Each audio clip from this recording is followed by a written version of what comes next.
Sebelum kalian terlalu euforia dengan masa depan energi terbarukan kita, coba bayangkan pemandangan ini sebentar. Panel surya bekas proyek hibah, berkarat, dan tertutup semak belukar di pelosok daerah. Nah, selamat datang di analisis mendalam kita kali ini. Ada satu fakta yang sayangnya jarang banget dibahas secara terbuka. Sejarah proyek PLTS hibah di Indonesia itu dipenuhi dengan kuburan proyek yang mangkrak karena minim perawatan. Dan sekarang, pemerintah punya visi raksasa membangun 100 gigawatt tenaga surya dalam 2 hingga 3 tahun. Pertanyaannya, apakah kita mau menggandakan risiko mangkrak tadi hingga 80.000 kali lipat? Hari ini kita bakal bongkar realita faktualnya. Oke, kita mulai dari angkanya dulu ya, 100 gigawatt. Angka ini bukan cuma target biasa, ini benar-benar lompatan kuantum. Sebagai perbandingan aja nih, rencana pemerintah sebelumnya itu cuma nargetin tambahan 69 gigawatt, dan itu pun buat direalisasikan dalam waktu 10 tahun.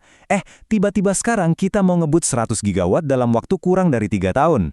Ambisinya sih luar biasa positif buat kedaulatan hijau kita, tapi wajar dong kalau kita jadi mikir gimana cara eksekusi nyatanya di lapangan. Menariknya, strategi megaproyek ini ternyata nggak dipusatkan di satu lokasi raksasa. 80 gigawatt dari target itu bakal didesentralisasi, alias disebar ke 80.000 desa di seluruh penjuru Indonesia. Konsep sederhananya, satu desa, 1 megawatt. Kedengarannya brilian banget kan?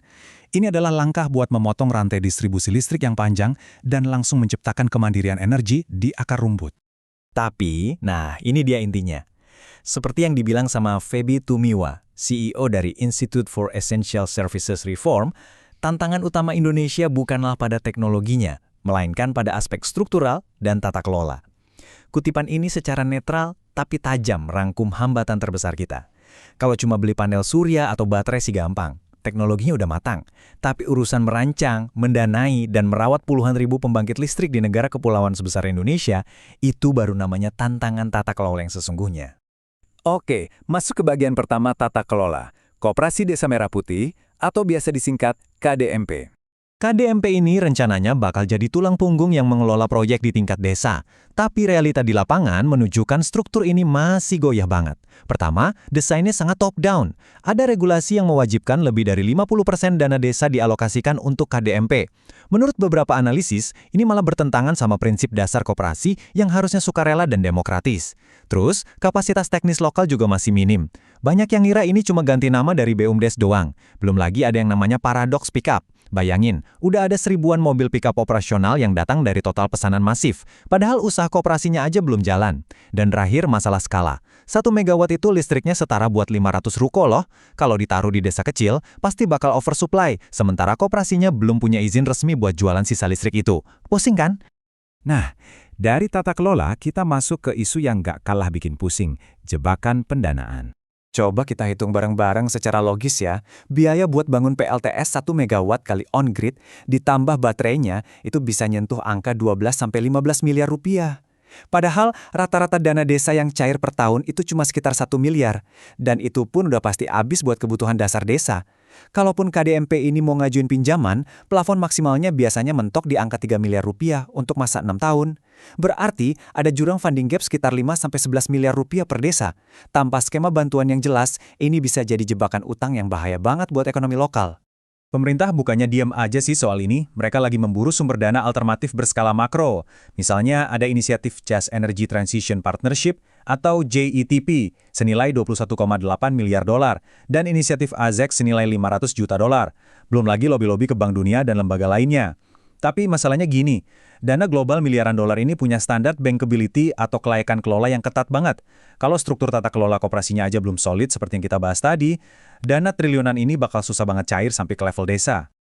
Lanjut ke tantangan fisik di lapangan, yaitu urusan akuisisi lahan dan regulasi. Fisika dasar nggak bisa dilawan. Buat ngehasilin 100 gigawatt, kita butuh ratusan ribu hektar lahan. Padahal urusan tanah di Indonesia itu super kompleks. Lahan kita terbagi-bagi ke dalam klaim yang sering tumpang tindih.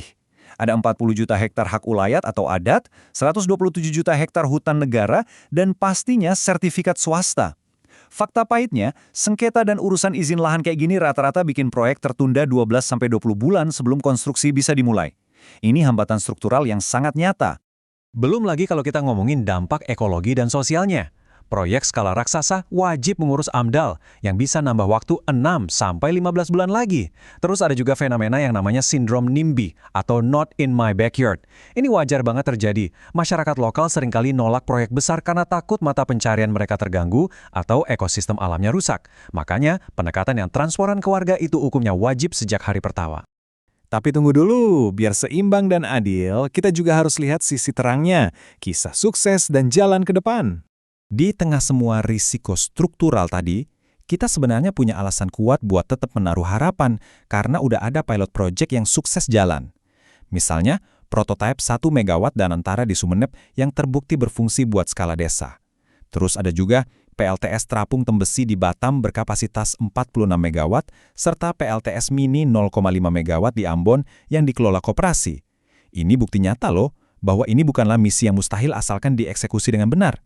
Dari berbagai riset dan pilot project tadi, kuncinya ternyata bermuara pada 3 pilar ini. Skema raksasa ini cuma bisa jalan kalau, pertama, ekosistem regulasinya dibenahi, kedua, ada pendampingan teknis dan pelatihan buat SDM desa secara kontinu, dan ketiga, akses pembiayaannya harus sangat jelas dan masuk akal.